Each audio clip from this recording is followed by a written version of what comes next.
This is Chalet refugee camp in the north of the country, and it's been here now for 17 years, enduring testament to Afghanistan's wars. Originally there were tents here, now it's mud hovels. Chalet's taken on an air of permanence like the Palestinian camps of Lebanon, except the poverty and despair here is on an altogether different level. Sadiqa, a wealthy woman from Kabul, has made the long journey up here with an agent, Nargis. Sadiqa, in the leather coat, has come shopping. And our team will have to move carefully here. It's not clear they'll be able to film what's about to happen.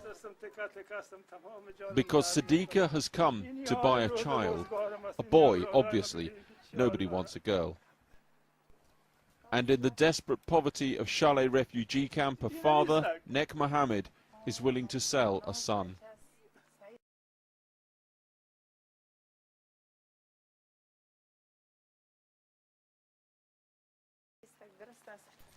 It is the only way he can feed the other children through the coming winter. She wants to buy Qasem, who's 8 years old. Nargis, the agent, has already bought one of Qasem's brothers.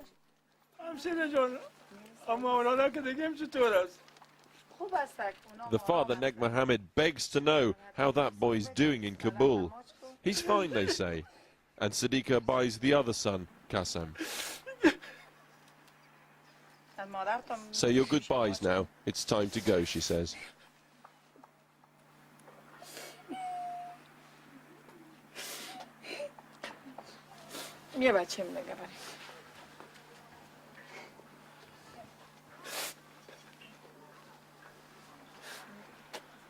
At this point, our translator had to ask, surely this is wrong. Yes, you are right. It's cruel, but I have two aims here. First, to give this boy a bright future and a good education. And second, to save their other children. The winter is coming, and I have given them money so the children don't die of hunger. The going rate for an 8-year-old boy in Afghanistan today, $1,500. I sold a piece of my heart to stop my 4 other children dying of hunger. I don't have an elder son. I'm also sick. My kidney is failing. My body is in pain. Sadiqa and her agent Nargis were happy to be named but not shown. Nargis has brokered the deal. This is the second child they're selling because of the problems they face. We can't stand this either.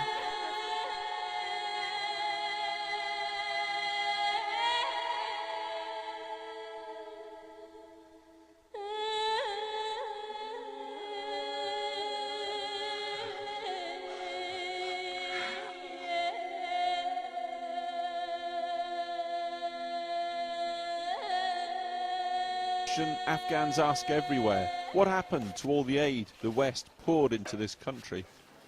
7 years of massive intervention and Afghans still live with their toilet and kitchen in the same space.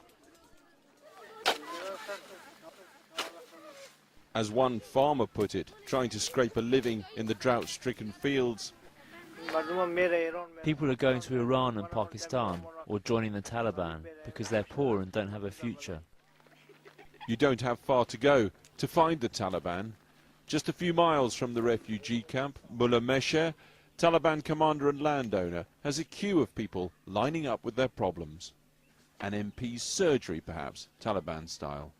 Only he's not elected, of course, and you only get heard if your complaint's written down on new Taliban stationery. The Islamic Emirate of Afghanistan, it says. So here you have it, the much talked about parallel Talibanistan, gradually spreading across the country. And why? Because you can't get government officials to do anything without endless backsheesh and corruption, they say. I'm serving my people in the name of God. Because the government is not helping, people are turning their backs on them. Everyone is coming to us. It's an honor to serve our people. People like Jalal, who is blind and has a dispute over some land. So he's come here because he trusts the Taliban to sort it more than the government, and there are many, many Afghans like Jalal. Even so, the Taliban here repay this public trust with public extortion. Just a few feet away, they're taking money for electricity. The Taliban can't control the supply, but they can cut you off if you don't pay up.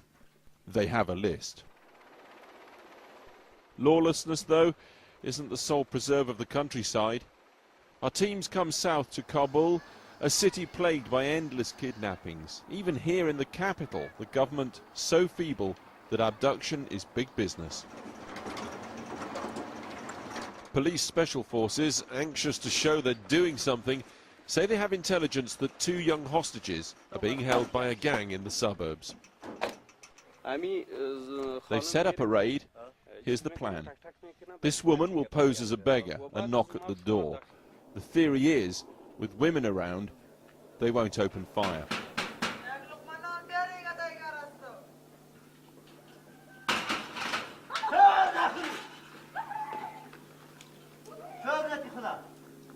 And on this occasion, it all seems to go like clockwork. 3 kidnappers marched out at gunpoint. Moments later, 2 terrified and bewildered hostages, both, we're told, sons of prominent businessmen, lured from their homes and seized. There are scores of kidnaps around Kabul every year. The police say these 2 have been held for almost 3 weeks. Hamyun Nasefi is never far from his Kalashnikov these days. One of the country's most prominent hostages, a cousin of the former king of Afghanistan. He was kidnapped and held in this well with another hostage for 10 days. One of the kidnappers told me they wanted money. I told them, I am not a businessman. I'm not working for the government. I don't have property. His answer was very brutal. He said, when we cut off your finger and send it to your family, we'll find your property and your money. Police in Kabul reckon at least 30 people are currently abducted. Setting up a meeting with kidnappers is obviously dangerous, unpredictable. It's almost unheard of for such people to talk openly, still less show off their operation. Channel 4 News gained such access after weeks of negotiation. And here is Mateen Khan. The hair's a badge of status for bandits. You are now in the heart of an ongoing kidnap in the suburb of Kabul.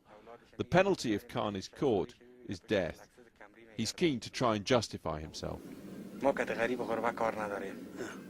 We are not dealing with poor people. We're only going to kidnap the people who have taken foreign money from all over the world, but who have kept it for themselves. We will kidnap their children. You see their 6-year-olds sitting in the back seat of a Lexus, the latest model, the model people abroad can't even afford. So we kidnap these type of children to get the money off their families, the money they have stolen.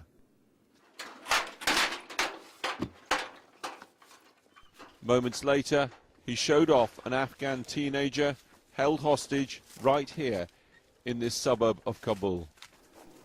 Is this him? Yes, this is him. If you don't get the money, what will you do with him?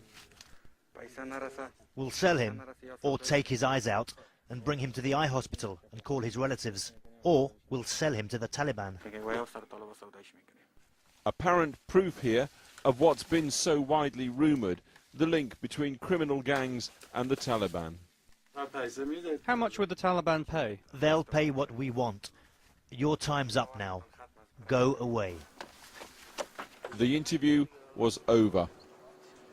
Children for sale, the Taliban's parallel government, and the booming kidnap business. All of them fueled by corruption, lawlessness, and the desperate need to get money, anything considered. It is the essence of what Afghanistan has crumbled to.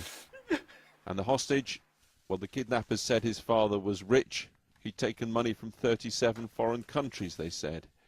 We do not know if he made it out of here alive.